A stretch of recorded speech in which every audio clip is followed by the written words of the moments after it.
मेरे प्यारे साथियों, यदि आप थंबनेल देखकर आए हो तो आप सभी के लिए बेहद सटीक जानकारी रहने वाली इस वीडियो में।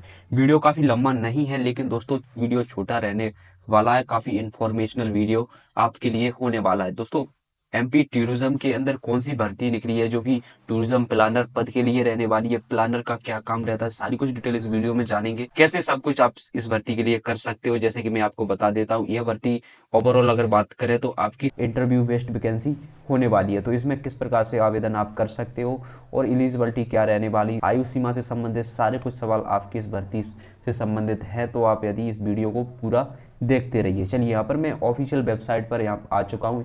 यह एमपी टूरिज्म की ऑफिशियल वेबसाइट है। इस पर आप यदि आप गूगल पर सर्च करते हैं एमपी टूरिज्म mp.gov करके, तो आप इस वेबसाइट पर रिडायरेक्ट हो जाओगे। ओवरऑल चलिए मैं यहाँ पर आपको नोटिफिकेशन के रिगार्डिंग बता देता हूँ जानकारी। यहाँ नोटिफिकेशन सेक्शन से भी आप नोटिफिकेशन डाउनलोड कर सकते हैं। यहाँ पर ये नोटिफिकेशन आपका रिलीज किया गया है जहांगीरबाद भोपाल मध्य प्रदेश के द्वारा। ठीक है, ये हेडक्वार्टर है एमपी टूरिज्म का। ओके, ओवरऑल अगर मैं बात करूँ तो आपका देखिए 18 दिसंबर को यह नोटिफिकेशन रिलीज किया गया है। यहाँ पर देखिए वर्तमान में अगर जो भर्ती निकली है एमपी टूरिज्म प्लानर की, आप यहाँ पर आपको एमपी टूरिज्म प्लानर के बारे में जानना चाहिए। देखिए, अगर भर्ती के लिए आप तैयारी कर रहे हैं तो प्लानर का आप ओवरऑल जानते ही होंगे, जैसे समकक्ष इसकी योग्यता भी इसी से संबंधित है। आगे डिस्कस करने वाले हैं योग्यता के बारे में। देखिए, अगर मोटा मोटी मैं बात करूँ तो प्लानर का जो काम रहता है, योजना तैयार करने के लिए कार्य प्रणाली को समझाना होगा। यानी कि योजना आपसे किसी भी क्षेत्र से संबंधित हो सकती है, जैसे वो मंदिर टूरिज्म को बढ़ावा देना हो गया, या फिर आपका किसी ऐसे चिड़ियाघर का निर्माण करवाना जहाँ पर किसी प्रकार की योजना को बनाना, या फिर आपके गार्डनिंग क्षेत्र को बढ़ावा देना। इसी प्रकार का आपका इस पद पर जो कार्य रहने वाला है। तो चलिए यहाँ पर ओवरऑल मैं बात कर लेता हूँ। यह पद संविदा नियुक्ति कार्यरत और सेवानिवृत्त व्यक्तियों के लिए होती है। ठीक है, या किस प्रकार से इसकी नियुक्ति होगी आगे आप देखते रहिए। ओवरऑल अगर इसकी बात करूँ तो आप ये www.tourism.mpgo की ऑफिशियल वेबसाइट पर जाकर देख सकते हो। ठीक है, अगर इस भर्ती की अंतिम दिनांक की मैं बात करूं, देखिए 14 जनवरी 2025 तक आप इस भर्ती को आवेदन कर सकते हैं। यहाँ पे देखिए आवेदन आपका ओवरऑल मैंने बता दिया, जैसा कि आपका ऑफलाइन आवेदन कंडक्ट कराए जाएंगे आपसे। तो आवेदन का जो फॉर्मेट है इसको मैं डिस्क्रिप्शन में भी डाल दूंगा, वहाँ से आप इसको डाउनलोड कर लीजिएगा। आगे बात करूँगा इसके किस प्रकार से आपको इसको फिल करना है और कहाँ आपको जमा करना है। तो चलिए यहाँ पर नीचे सबसे पहले मैं आपको इसके बारे में बता देता हूँ, आखिर भर्ती में डॉक्यूमेंट क्या है, सारी कुछ योग्यता से रिलेटेड। यहाँ देखिए, यह एमपी टूरिज्म संविदा के लिए नियुक्ति होने वाली है। संविदा का मतलब आप जानते ही हैं, यह एक इंटर्न के तौर पर भर्ती कराई जा रही है। इंटर्न का मतलब आपको नियमित समय तक यह नियुक्ति प्रदान होगी। आगे जो भविष्य में आपकी जैसे नियुक्ति मिल जाती है तो आपके कार्य अनुभव और आपके व्यवहारिक कुशलता के आधार पर आपको आगे भी इसमें इंटर्नशिप को बढ़ा दिया जाता है। लेकिन दोस्तों आमतौर पर यह इंटर्न नियमित समय के लिए रहती है, लेकिन जो कि व्यक्तियों को, अभ्यर्थियों को आपको लंबे समय तक जो है इसमें कार्य करने को देखने को मिलता है। यहाँ पे अगर असेंशियल शैक्षणिक योग्यता की मैं बात करता हूँ, देखिए bachelor degree in architecture and master degree in city planning.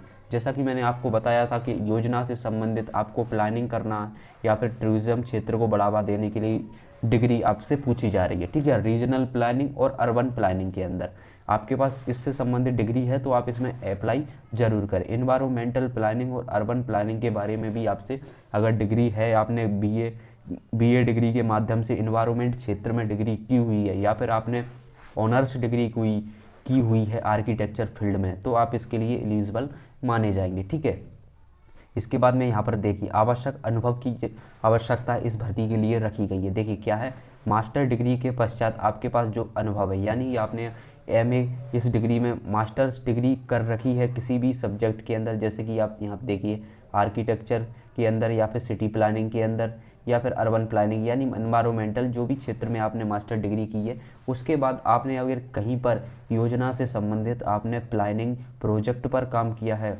या फिर आपने विस्तृत प्रतिवेदन डीआरएसपी तैयार करने से संबंधित, जिसको हम आजकल मैं आपको सिंप्लीफिकेशन में बता देता हूँ डीआरएसपी तैयार किया, जैसे कि आपने किसी जू के अंदर काम किया हो, या फिर आपने किसी मंदिर पर इंटर्न के तौर पर काम किया हो जहाँ पर अधिकतम टूरिज्म संख्या आती हो, वह, और ध्यान रहे बस वह उस स्थान को यहाँ पर मान्यता प्राप्त की जाएगी जिस स्थान को गवर्नमेंट ऑथराइज्ड या फिर हेरिटेज के रूप में जाना जाता हो। ठीक है, यहाँ पर 2 साल का अनुभव इसमें बताया गया है। और इसके बाद अगर मैं देखिए वांछित योग्यता, यानी अगर आपके पास योग्यता नहीं भी है तो भी आपका काम चल सकता है। अगर एक्स्ट्रा है आपके पास तो आपको और एक्स्ट्रा बेनिफिट यहाँ पर देखने को मिलेगा। ठीक है, सीधा आपने मास्टर प्लानिंग के अंदर मास्टर डिग्री कर रखी हो, या फिर जोनल प्लानिंग के अंदर हो, सिटी मास्टर प्लान या डेवलपमेंट प्लान के अंदर 1 साल का आपका अनुभव प्रमाण पत्र आपके पास हो, तो आप इस भर्ती में एलिजिबल हो। ठीक है, GIS सॉफ्टवेयर, जिसको हम ज्योग्राफिकल गूगल इंडेक्स के नाम से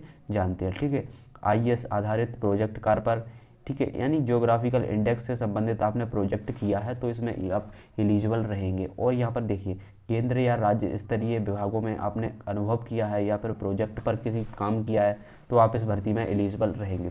यहाँ पर वेतन के बारे में बता देता हूँ। देखिए वेतन क्या रहेगा, किसी भी विभाग में सेवा क्षेत्र में कार्य कर रहे हैं या सेवानिवृत्त हैं तो आपको 10% एक्स्ट्रा जो कि आपकी सैलरी है उसमें बढ़ा दिया जाएगा और इसी प्रकार से आपकी सैलरी निर्धारित की जाएगी। यदि आप फ्रेशर हैं तो आपकी सैलरी योग्यता अनुसार इस भर्ती में रहने वाली है।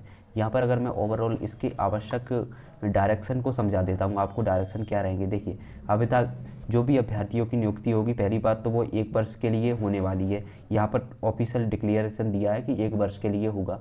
और आगे देखिए यहाँ पर मूल्यांकन कार्यालय की आवश्यकता अनुसार संविदा की भर्ती को नवीनीकरण या फिर आगे बढ़ा दिया जाएगा। यानी कि आप समझ सकते हो कि आपकी जो भर्ती है ओवरऑल मैं बात करूं तो ज़्यादा समय तक ही रहने वाली है। शासकीय सेवानिवृत्त अधिकारियों के लिए आयु सीमा में अगर बात करूं तो 65 वर्ष से ज़्यादा के नहीं होना चाहिए।